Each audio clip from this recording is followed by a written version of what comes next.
안녕하십니까?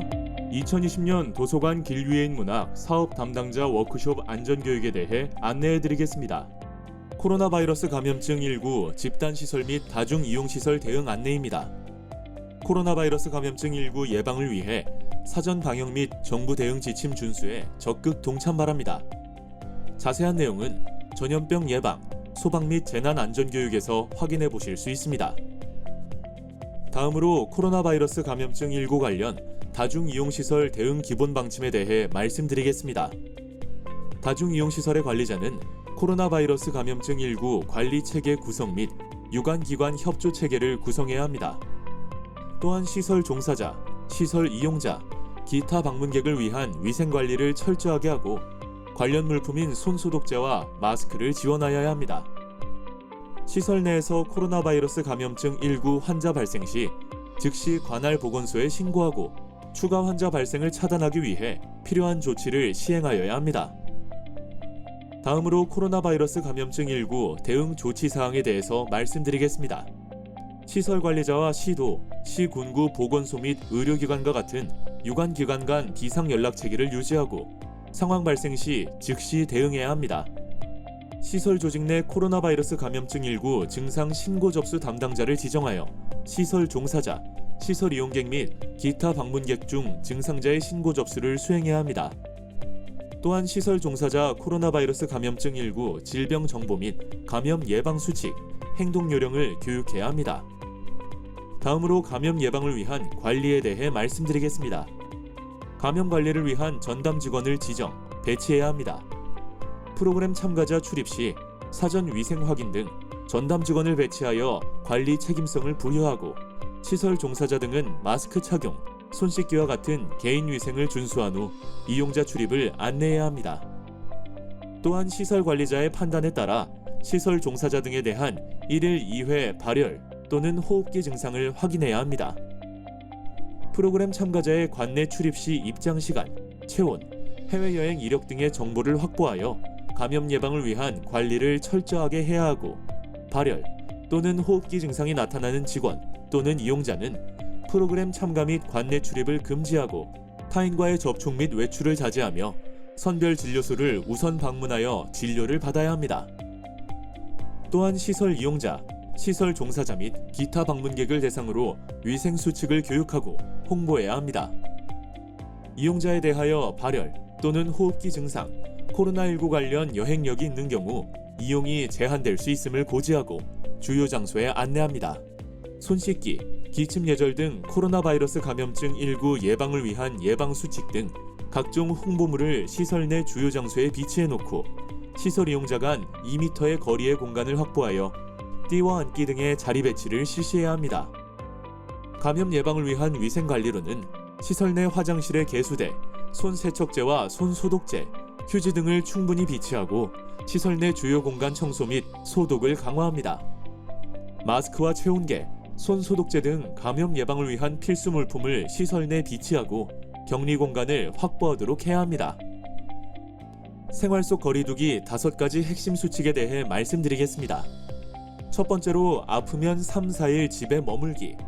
두 번째로 사람과 사람 사이 2팔 간격 건강 거리두기. 세 번째, 30초 손 씻기와 기침은 옷소매로 가려서 하기. 네 번째로 매일 2번 이상 환기하고 주기적으로 소독하기. 다섯 번째로 거리는 멀어져도 마음은 가까이 하기입니다.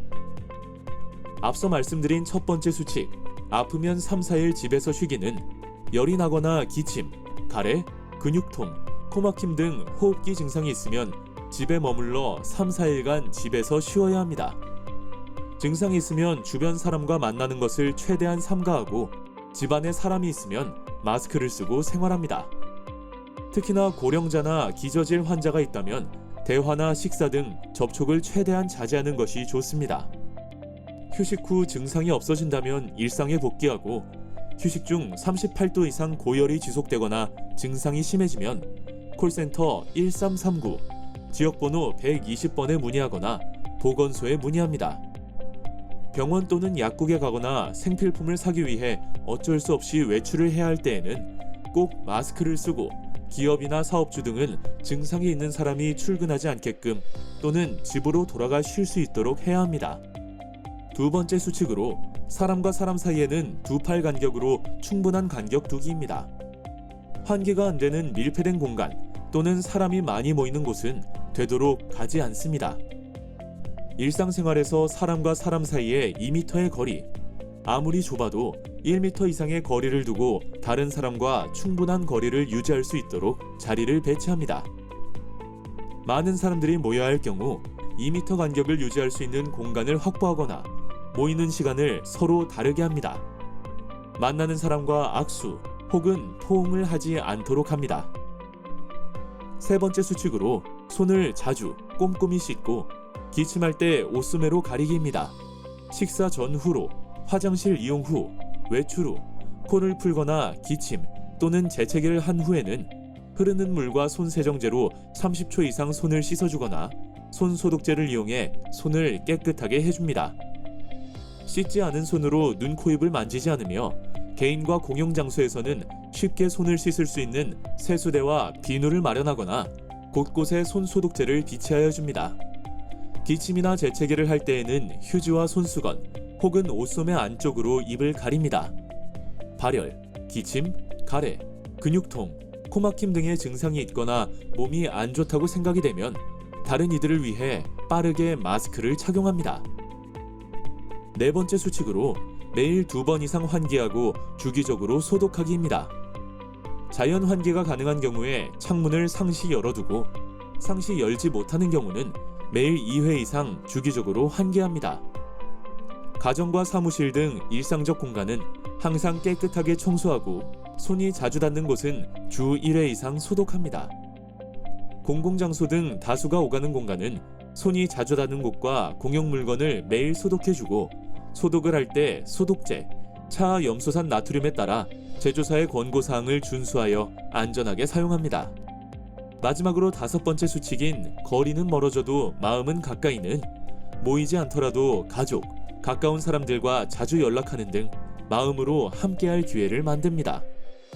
공동체를 위한 나눔과 연대를 생각하고 코로나19 환자, 격리자 등에 대한 차별과 낙인에 반대하며 소외되기 쉬운 취약계층을 배려하는 마음을 나누고 실천합니다. 의심스러운 정보를 접했을 때 신뢰할 수 있는지 출처를 확인하고 부정확한 소문은 공유하지 않으며 과도한 미디어 몰입을 삼가해야 합니다. 다음으로 안전사고 예방을 위한 일반 지침 안내에 대해 설명드리겠습니다. 강연 시작 전에는 화재 및 긴급 상황에 대비하여 대피 방법과 대피로를 참여자에게 공지하고 탐방과 관련한 시설의 안전은 사전 답사 등을 통해 확인해야 합니다. 유사시에 대비하여 응급처치가 가능한 비품 및 안전조치를 마련하고 차량 탑승 및 이동 시 안전벨트 착용 등 교통안전점검을 실시해야 합니다. 아동 및 청소년을 대상으로 한 프로그램 참고 지침에 대해 말씀드리겠습니다. 아동 및 청소년을 참가 대상으로 한 프로그램은 외부 강연 및 탐방 프로그램 진행 시 청소년 수련활동 인증 정보 시스템에서 청소년 수련활동 인증제를 통해 청소년 수련 프로그램을 인증받아 안전하게 진행할 수 있습니다. 강연 및 탐방 전 현장 정보를 학부모, 관리 대표자 등에게 미리 제공하여 참가와 관련한 동의를 문서로 받아야 합니다. 전세버스 및 운전자 선정에 관한 지침에 대해 말씀드리겠습니다. 계약 체결 시 차량 안전 관련 사항을 확인하고 운행 차량 및 운전자 적격 여부를 확인해야 합니다. 운전자 적격 여부 요청 시 버스 기사에 대한 범죄 경력 회보서 발급을 요청할 수 있습니다. 발급에 1일에서 2일 정도의 시간이 소요되오니 미리 요청하시어 확인해야 합니다. 범죄 및 성범죄 예방 교육과 대처 방안 관련 안내에 대해 말씀드리겠습니다. 범죄와 성범죄 예방을 위해 강연 탐방 전 사전 교육을 진행하시기 바랍니다. 관련 콘텐츠는 여성가족부 홈페이지, 교육자료실 및 예방교육통합관리 홈페이지에서 폭력 예방교육 콘텐츠를 보다 손쉽게 활용하실 수 있습니다. 참여자의 안전을 위해 프로그램 진행 시 보험 가입이 되어야 합니다. 탐방 진행 시 참여자의 안전을 위해 필히 보험에 가입하셔야 하며 대규모 강연, 이동 강연, 야외 강연 등 상황에 따라 안전이 보장되지 않을 경우 강연 역시 반드시 보험을 가입하셔야 합니다. 보험은 도서관에서 이용하시던 기존 보험사에 문의하시고 기존에 이용하던 보험사가 없을 경우 주관기관에서 안내해드린 보험사와 가입 진행하시면 됩니다. 이상으로 2020년 도서관 길 위의 문학 사업 안전교육에 대해 마치겠습니다. 감사합니다.